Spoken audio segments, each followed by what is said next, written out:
where Supreme Court has announced that 377 has to be read down and has announced decriminalization of homosexuality.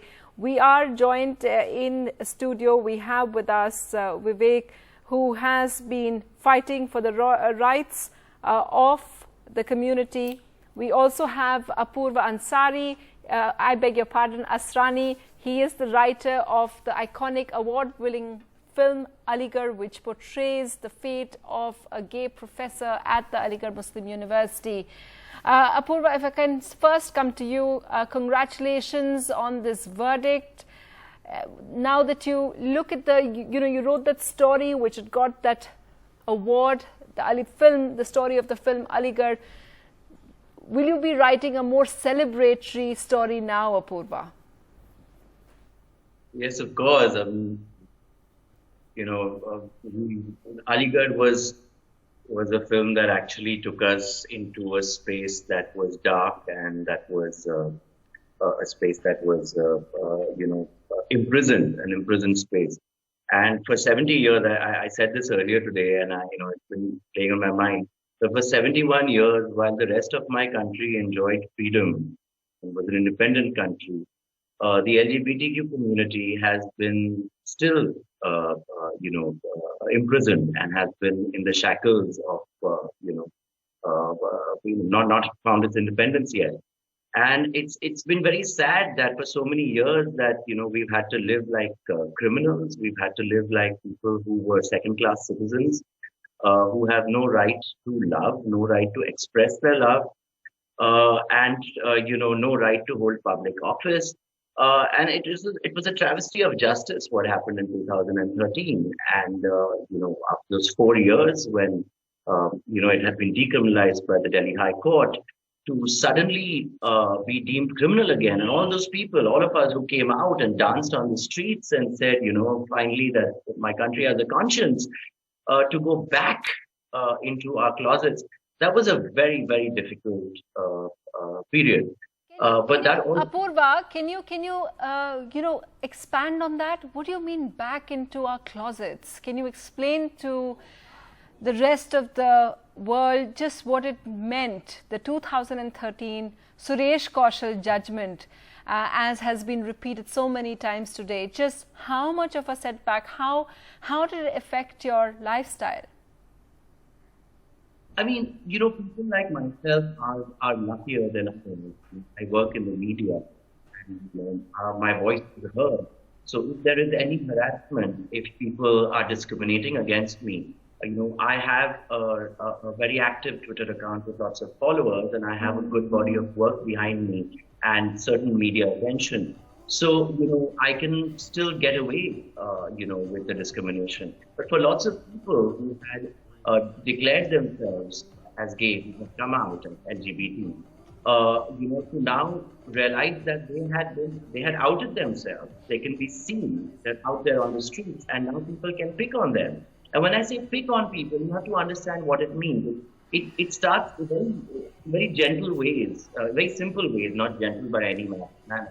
Where people are making fun of gay people, and you have to keep your mouth shut when they're making all those jokes. At your office, a husband and wife, a man who's married and brings his wife and children to the office party or to a function is given certain respect. But the gay man cannot bring his partner. Discrimination is at a level which I don't think that anyone would be able to understand. People being picked up for having sex with people of the same gender and being harassed by the police. The police on that point, Apurva, I want to actually bring in Vivek Diwan. Vivek Diwan, one of the things that was being talked about, which is, how much of the harassment by the police was actually there? In 2009, after it was decriminalized, was the harassment still continuing? Is there evidence to show that 377 was being misused by the police to harass young people, to harass people who were out there? Yeah, as a matter of fact, I think there was a clear reduction in all this nonsense by police, by racketeers in cities like Bombay. certainly post 2009, post decriminalization, because there was a lot less at stake in terms of blackmailing people, etc. The law had changed. The law was removed off the books for 4 years. So you saw distinct. I don't think there's studies over spans of time, but anecdotally, people and groups and organizations and queer people working in these spaces do know lawyers see a sudden rise in harassment and blackmail and extortion since 2013, when we were recriminalized. And so there's definitely a sense of that. There's also recently, actually, in Delhi, a tragic incident of a person who was killed on one of the dating apps, through one of the dating apps. We certainly saw a lot less of that. And there are actual figures of all this. There are actual figures of, because, you know, one of the things as a reporter, whenever I tried to report on this, we were always told that, you know, we have testimonies, we have anecdotal evidence, but we don't really have an actual figure of the kind of abuse that may be taking place by the state, by law enforcement agencies. I don't think you'll find numbers in that sense. Yes. Because a lot of this happens at a stage before a case is lodged against a person. So it is figured out prior to that. It is either the police is bribed away and to hush them up, etc. So you won't see an actual FIR filed, or and so you won't see those. And there are attempts to actually do that research, and they don't reflect numbers. But anecdotally, certainly, there's enough to show that post 2013 there was an upsurge again in the way people were being exposed. Well, that wrong, I hope, is being righted today. Apurva, I want to ask you, one of the things that has been much talked about is the portrayal of the LGBTQI in Bollywood or in media. One of the things that was really, really criticized was a film, a big blockbuster film like Dostana, and how it showed a gay relationship, that while it, you know, portrayed the community, while it showed, you know, talked about homosexuality, so that kind of relationship was out of the closet as such, and yet it resorted to stereotypes. It resorted to jokes which were in bad taste and stereotyped the community. How far do you think, and you know, it wasn't very long ago, how far do you think that that Bollywood has matured? You know, what happened in 2013, I was thinking about this, I think really galvanized the community. So prior to that, yes, there were films like Dostana, which I thought it was an appalling film. That was my belief. You know, it stereotyped the community. You know, it was, as usual, gay people were the butt of all jokes, and that's how we deal with issues that we can't really, you know, talk about in our society. But post 2013, I think over the next few years, a lot of people said, now enough is enough. Now we really have to take the fight to the next level. And if you look at, you know, the way organizations like Humsafar, like NAS, you know, lawyers, activists, Menika Guruswamy, Anand Grover, Anjali Gopalan, Ashok Rao Kavi. Now what they did was they amped up the fight. And the kind of spirits that you saw in that fight, I don't think we had seen before.